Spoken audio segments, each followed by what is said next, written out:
Delhi metro के सफर को एक और सौगात। प्रधानमंत्री नरेंद्र मोदी ने पहली ड्राइवर लेस मेट्रो को दिखाई हरी झंडी।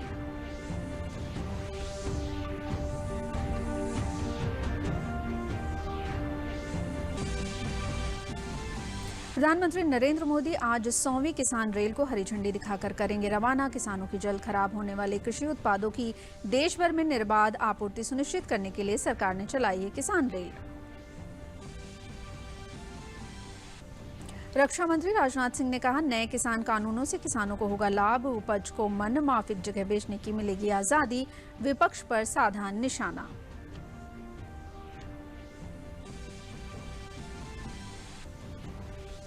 और कोरोना वायरस संक्रमण के खिलाफ सरकार के प्रयासों से मिल रहे हैं सफलता के नए मुकाम।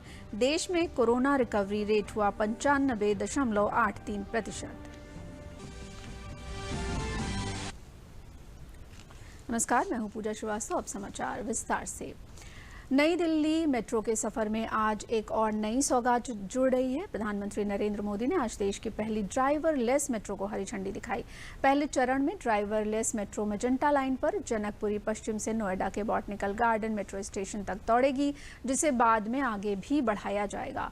ड्राइवर लेस मेट्रो को हरी झंडी दिखाते हुए पीएम मोदी ने कहा कि देश में 2025 तक करीब 25 शहरों में मेट्रो चलाने का प्लान है। ड्राइवर लेस मेट्रो को हरी झंडी दिखाते हुए प्रधानमंत्री नरेंद्र मोदी ने कहा कि आज से 3 साल पहले मेजेंटा लाइन की शुरुआत हुई थी। अब इसी लाइन पर ड्राइवर लेस मेट्रो की शुरुआत हो रही है। पीएम मोदी ने कहा कि भविष्य की जरूरतों के लिए देश काम कर रहा है। मुझे आज से लगभग 3 साल पहले मेजेंटा लाइन के उद्घाटन का सौभाग्य मिला था। आज फिर इसी रूट पर देश की पहली पूरी तरह से ऑटोमेटेड मेट्रो, जिसको हम बोलचाल की भाषा में ड्राइवरलेस मेट्रो भी कहते हैं, इसका उद्घाटन करने का अवसर मिला। ये दिखाता है कि भारत कितनी तेजी से स्मार्ट सिस्टम की तरफ आगे बढ़ रहा है। आज नेशनल कॉमन मोबिलिटी कार्ड, इससे भी दिल्ली मेट्रो जुड़ रही है। पिछले साल अहमदाबाद से इसकी शुरुआत हुई थी। आज इसका विस्तार दिल्ली मेट्रो की एयरपोर्ट एक्सप्रेस लाइन में हो रहा है। आज का यह आयोजन अर्बन डेवलपमेंट को अर्बन रेडी और फ्यूचर रेडी करने का प्रयास है। साथियों, भविष्य की जरूरतों के लिए देश को आज तैयार करना, आज काम करना, ये गवर्नेंस का अहम दायित्व है। लेकिन कुछ दशक पहले से अब शहरीकरण, अर्बनाइजेशन का असर और अर्बनाइजेशन का भविष्य दोनों ही बिल्कुल साफ था। उस समय एक अलग ही रवैया देश ने देखा। भविष्य की जरूरतों को लेकर उतना ध्यान नहीं था। आधे अधूरे मन से काम होता था, भ्रम की स्थिति बनी रहती थी। उस समय तेजी से शहरीकरण हो रहा है, लेकिन इसके आफ्टर इफेक्ट से निपटने के लिए हमारे शहरों को उतनी तेजी से तैयार नहीं किया गया। परिणाम ये हुआ कि देश के बहुत से हिस्सों में शहरी इंफ्रास्ट्रक्चर की मांग और पूर्ति में बहुत ज्यादा अंतर आ गया। साथियों, इस सोच से अलग आधुनिक सोच ये कहती है, शहरीकरण को चुनौती न मानकर एक अवसर की तरह इस्तेमाल किया जाए। एक ऐसा अवसर जिसमें हम देश में बेहतर इंफ्रास्ट्रक्चर बना सकते हैं, एक ऐसा अवसर जिसमें हम ईज ऑफ लिविंग बढ़ा सकते हैं। सोच का ये अंतर शहरीकरण के हर आयाम में दिखता है। देश में मेट्रो रेल का निर्माण भी इसका एक उदाहरण है। दिल्ली में ही मेट्रो की चर्चा बरसों तक चली, लेकिन पहली मेट्रो चली अटल जी के प्रयासों से। यहां तो मेट्रो सर्विस के इतने एक्सपर्ट्स इस कार्यक्रम में जुड़े हैं, वो भी इसे भली भांति जानते हैं कि मेट्रो निर्माण की क्या स्थिति थी। साथियों, साल 2014 में जब हमारी सरकार बनी, उस समय सिर्फ 5 शहरों में मेट्रो रेल थी। आज 18 शहरों में मेट्रो रेल की सेवा है। वर्ष 2025 तक हम इसे 25 से ज्यादा शहरों तक विस्तार देने वाले हैं। केंद्र सरकार 2022 तक देश के किसानों की आमदनी को दोगुना करने के लिए कृत संकल्पित है। इसी के तहत किसानों की जल्द खराब होने वाले कृषि उत्पादों की देश भर में निर्बाध आपूर्ति सुनिश्चित करने के लिए सरकार ने किसान रेल चलाई है। अब इसे विस्तार देते हुए प्रधानमंत्री नरेंद्र मोदी आज वीडियो कॉन्फ्रेंसिंग के जरिए 100वीं किसान रेल को हरी झंडी दिखाकर रवाना करेंगे।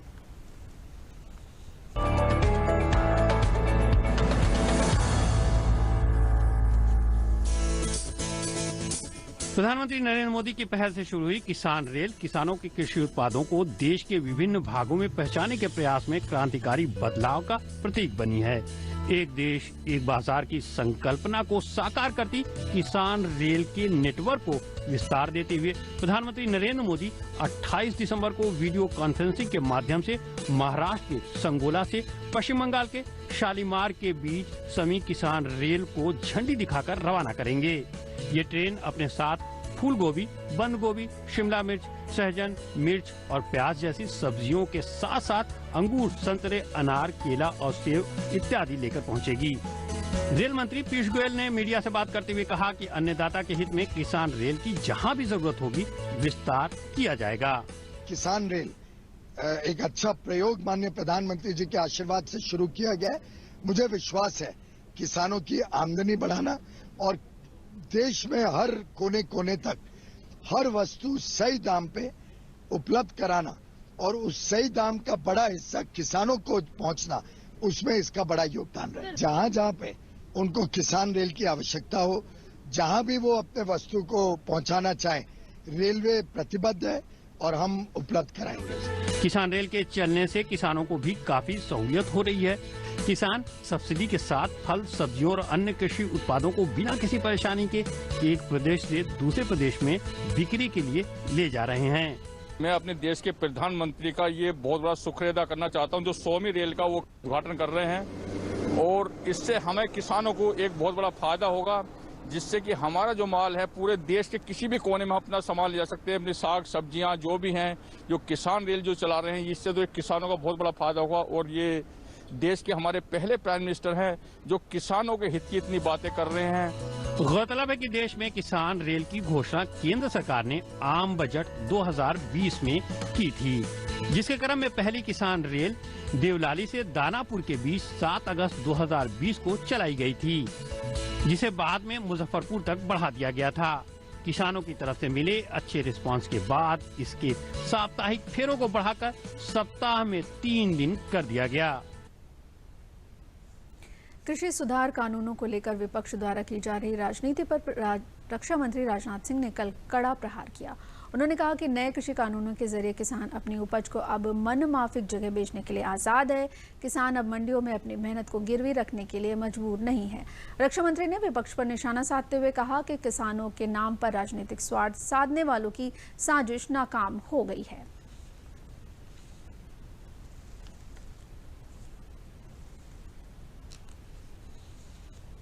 हमारी सरकार ने साथियों बहुत सोच समझ के और सभी स्टेक होल्डर्स को विश्वास में लेकर नए कृषि कानून बनाए हैं।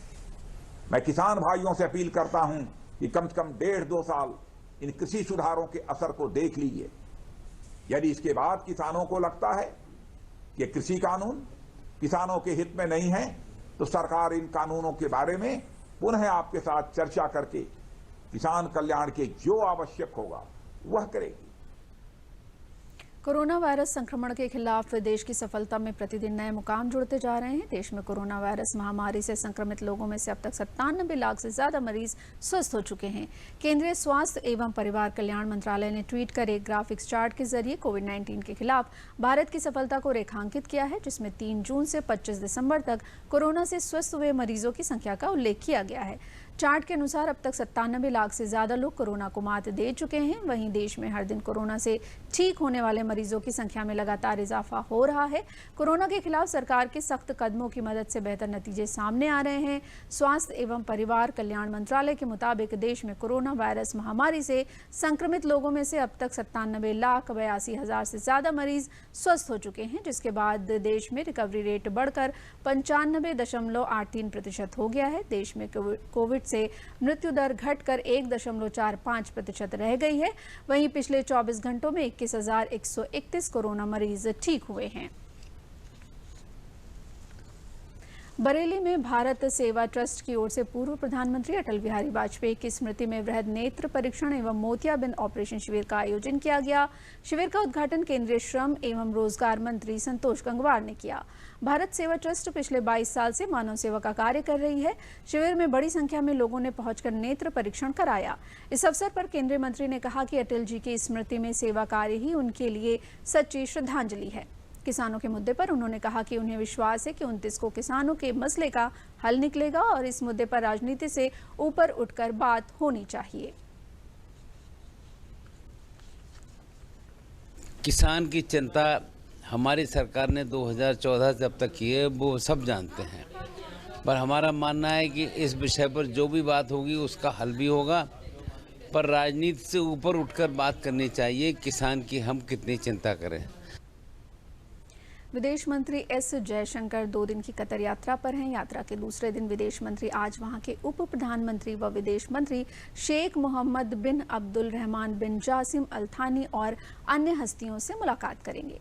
जयशंकर अपने कतारी समकक्ष के साथ द्विपक्षीय मुद्दों के अलावा क्षेत्रीय और अंतर्राष्ट्रीय मुद्दों पर भी चर्चा करेंगे। विदेश मंत्री के तौर पर यह उनकी पहली कतर यात्रा है। कतर के दौरे पर कल विदेश मंत्री एस जयशंकर ने भारतीय समुदाय के लोगों को संबोधित किया। उन्होंने मुश्किल वक्त में स्थानीय सरकारों द्वारा भारतीयों की मदद पहुंचाने के लिए आभार व्यक्त किया।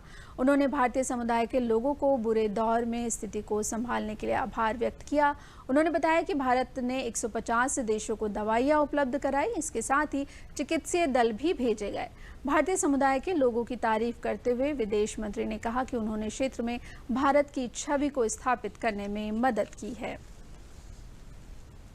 मुख्यमंत्री योगी आदित्यनाथ ने साहिब जादव के शहीदी दिवस के पाठ्यक्रम को स्कूलों में शामिल करने की घोषणा भी की। इस फैसले का सिख समुदाय के लोगों ने स्वागत किया है। कार्यक्रम में आए श्रद्धालुओं ने कहा कि इस फैसले से हम सब में खुशी और आने वाली पीढ़ी को साहिब साधुओं के बलिदान के बारे में बताने में और आसानी होगी।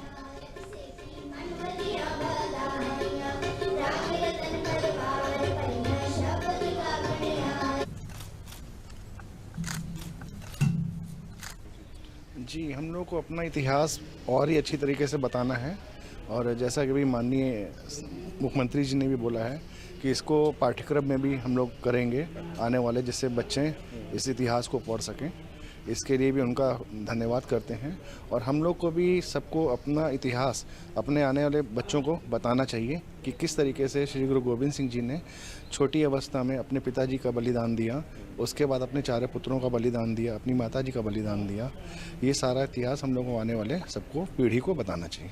कश्मीर के उन पंडितों की तुझ बिन सुनता कौन दुहाई, कश्मीर के उन पंडितों की तुझ बिन सुनता कौन दुहाई, तूने चांदनी चौक में जाकर धर्म की खातिर जान बचाई, अपना आप उजाड़ लिया पर तुमने उजड़ी हिंद बसाई, शीश का चप्पू गर ना लाता तो धर्म का बेड़ा पार ना होता, और आज ये हिंदू कौम ना होती गर तेरा अवतार ना होता, आज ये हिंदू कौम ना होती गर तेरा अवतार ना होता। ये बात इसलिए कही जा रही है कि औरंगजेब चाहता था कि हिंदुस्तान में केवल इस्लाम रहे और ज़बरदस्ती धर्म परिवर्तन के लिए जो उन्होंने अपना मुहिम चला रखा था, उसे गुरु तेग बहादुर जी और गुरु गोविंद सिंह जी ने पूरे सर्वंश को कुर्बान करके भारत की संस्कृति को बचाया है। आज मुख्यमंत्री आवास पर जो ये कार्यक्रम हो रहा है, हम आभार व्यक्त करते हैं अपने मुख्यमंत्री जी का कि उन्होंने गुरुओं ने जो बलिदान दिया है उसकी प्रेरणा को आगे बढ़ाने का कार्यक्रम किया है। बहुत बहुत आभार। बच्चों को गौरवमय इतिहास की प्रेरणा दे के उनको अच्छे आचरणों को अपनाने और धर्म के प्रति दृढ़ होने और अपने अधिकारों के साथ साथ कर्तव्यों के प्रति भी हम उनको सजग कर सकेंगे ऐसे कार्यक्रम आयोजित करने से। केंद्रीय वस्त्र मंत्री और अमेठी सांसद स्मृति जुबिन ईरानी ने रायबरेली जिले के डी ब्लॉक में लोगों की विभिन्न समस्याओं को सुनते हुए उनके त्वरित निस्तारण के लिए जिलाधिकारी व पुलिस अधीक्षक सहित विभिन्न अधिकारियों को निर्देशित किया। अमेठी सांसद से लोगों ने जहां स्वास्थ्य संबंधी समस्याओं के लिए फरियाद लगाई, वहीं पर आवास के लिए भी लोगों ने प्रार्थना पत्र दिए। अमेठी सांसद ने मीडिया से बात करते हुए कांग्रेस व गांधी परिवार पर हमला बोला। उन्होंने कहा कि उत्तर प्रदेश के अमेठी में सम्राट साइकिल लगाने के लिए किसानों की जमीन को जिन लोगों ने लिया उस पर कुछ नहीं किया। उत्तर प्रदेश में बीजेपी ने गाय के लिए कितना काम किया है ये जनता भली भांति जानती है। अब गाय के नाम पर जो लोग राजनीति कर रहे हैं वही लोग केरल में अपने कार्यकर्ताओं के माध्यम से गाय की हत्या करा रहे हैं। ऐसे कार्यकर्ताओं को कांग्रेस ने बढ़ावा दिया। ऐसे लोगों को उत्तर प्रदेश की जनता भली भांति समझती है और उन्हें कभी माफ नहीं करेगी।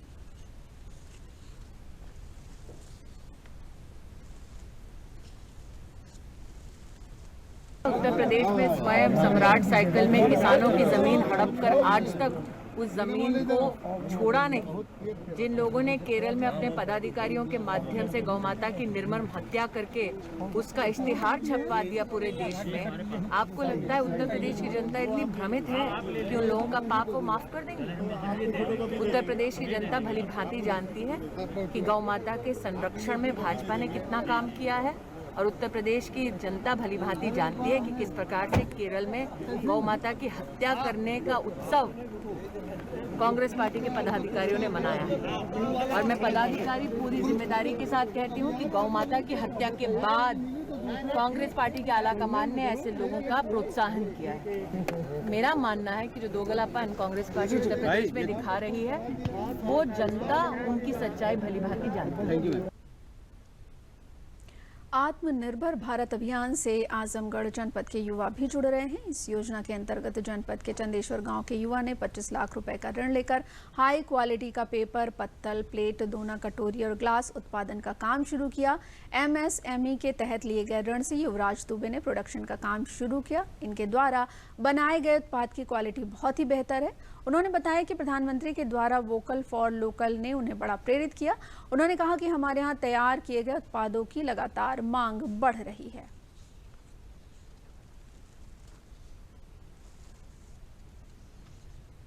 सर कुछ अलग प्रयास कर रहे हैं कि नया माल बनाने के लिए जो कहीं भी जल्दी नहीं मिल पाता है।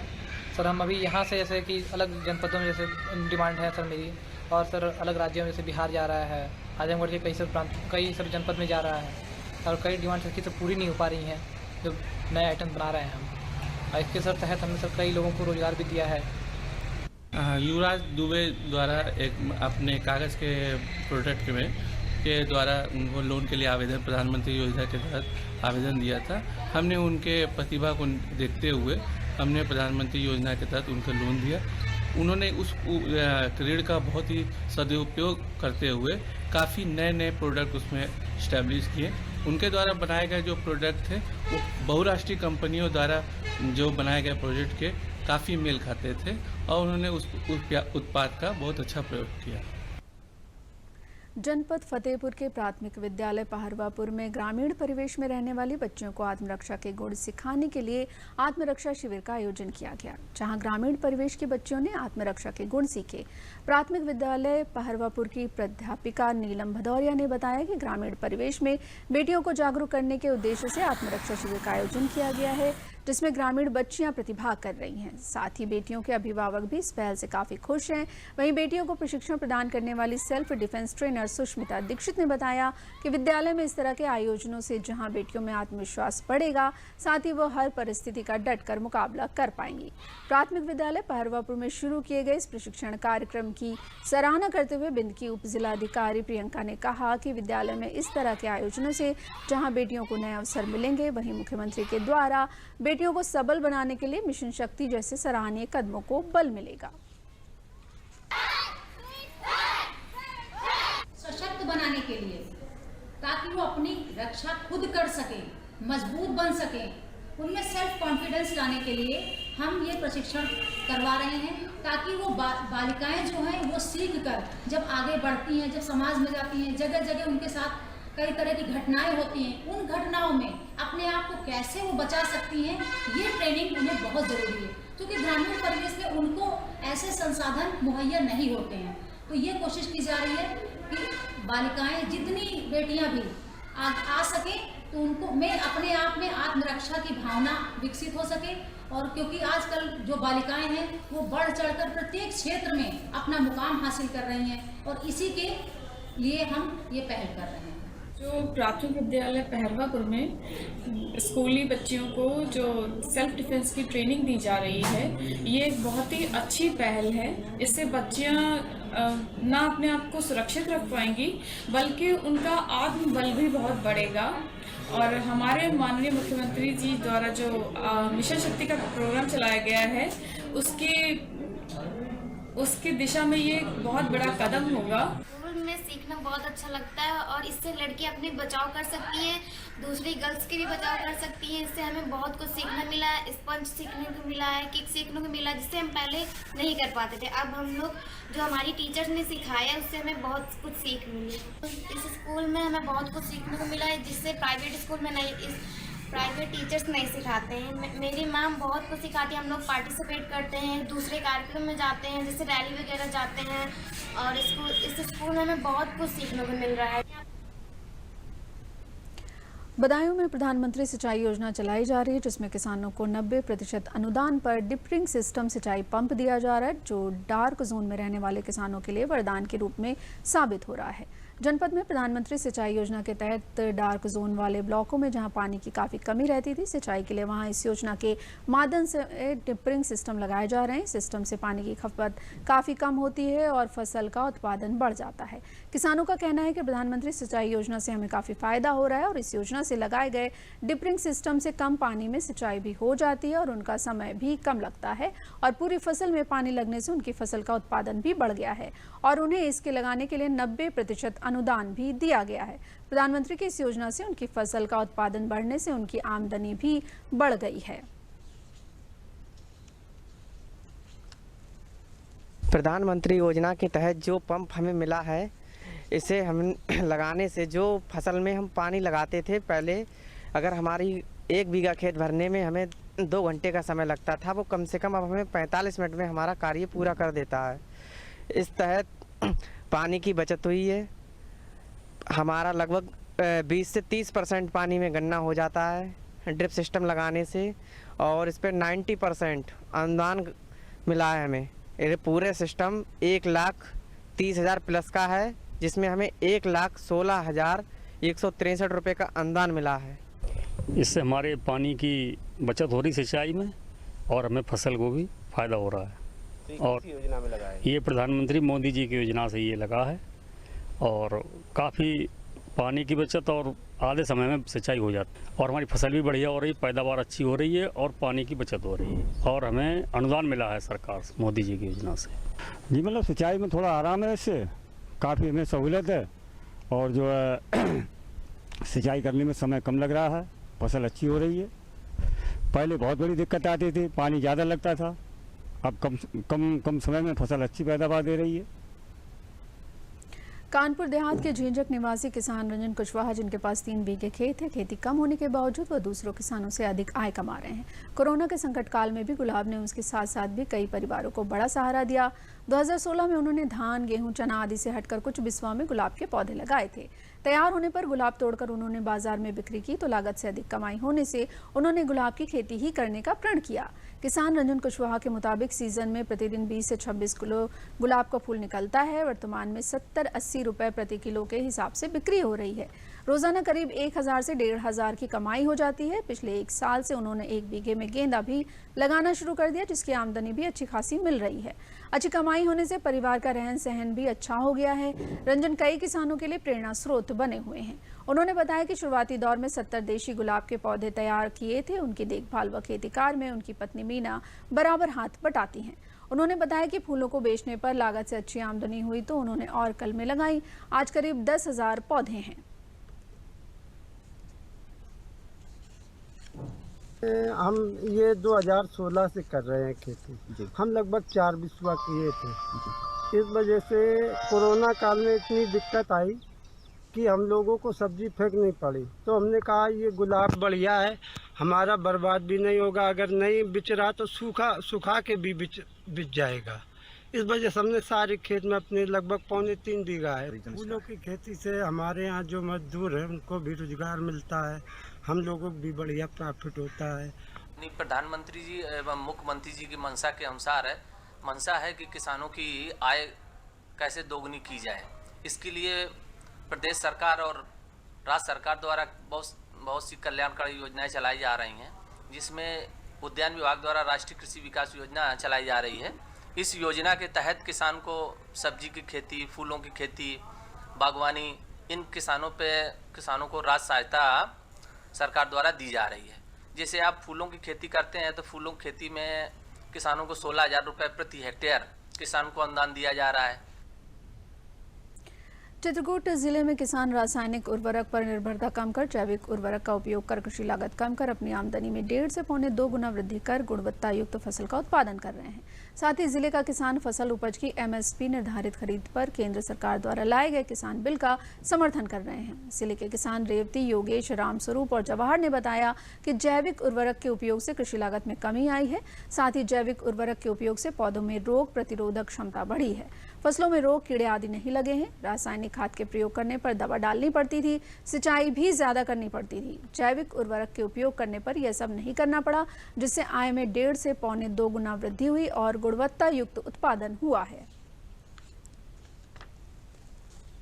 हमने इसका प्रयोग करके जैविक का जब देखा अपने खेत में, तो इस साल हमारे खेत में धान की फसल में रोग और कीटों का जो है बिल्कुल प्रभाव नहीं पड़ा, बिल्कुल ना के बराबर नहीं हुआ है। मान के चलिए, एक तो हमारा वो कीटनाशक का बचत हो गया, जो कीटनाशक ला के डालते थे, गंदी लग जाती थी और झुलसा दुनिया भर की बीमारियां लगती थी, उनका दवाई लेकर के डालना पड़ता था। तो ये जैविक जो है खाद डालने से हमें बिल्कुल कीटनाशक और किसी भी तरह का रोग हमारे खेत में लगा नहीं। तो हमारा उसका जो है वो लाभ वो सब बच गया जो हम डाला करते थे।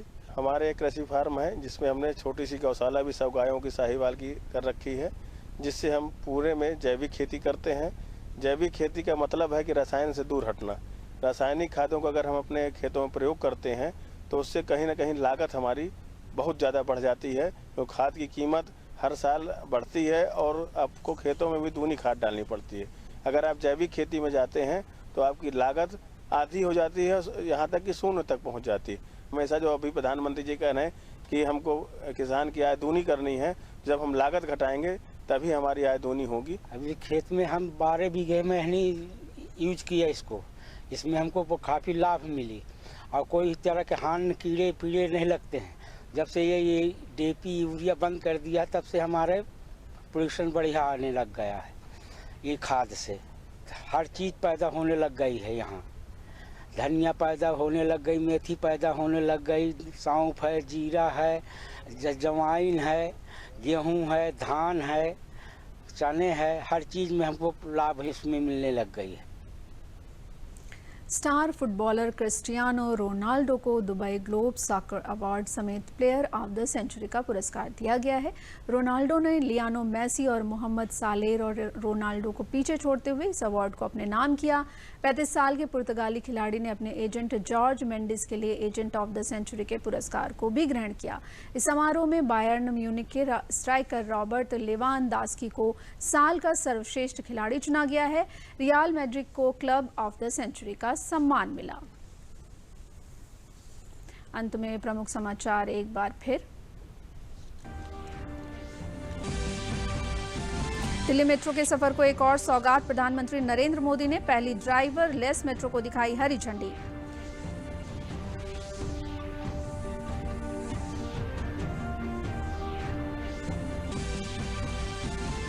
प्रधानमंत्री नरेंद्र मोदी आज 100वीं किसान रेल को हरी झंडी दिखाकर करेंगे रवाना। किसानों की जल्द खराब होने वाली कृषि उत्पादों की देश भर में निर्बाध आपूर्ति सुनिश्चित करने के लिए सरकार ने चलाई है किसान रेल।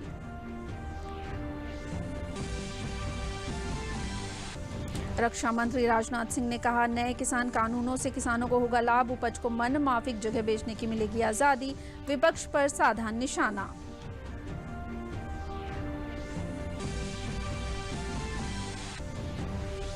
और कोरोना वायरस संक्रमण के खिलाफ सरकार के प्रयासों से मिल रहे हैं सफलता के नए मुकाम। देश में कोरोना रिकवरी रेट हुआ 95.83%।